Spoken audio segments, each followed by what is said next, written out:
Welcome to Java Forum.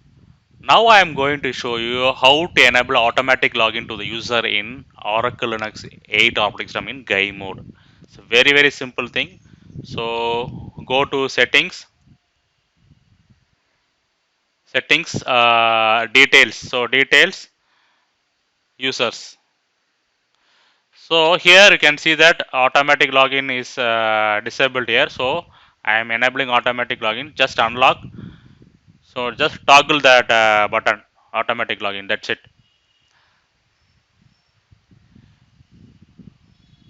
Now reboot. Now reboot your operating system.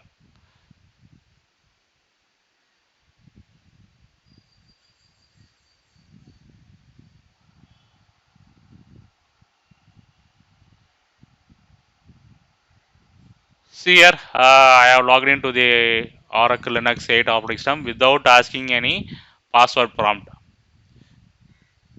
See here, I can able to log in without asking any password. So just by enabling automatic login in GUI mode. So make use of this feature in Oracle Linux 8 operating system.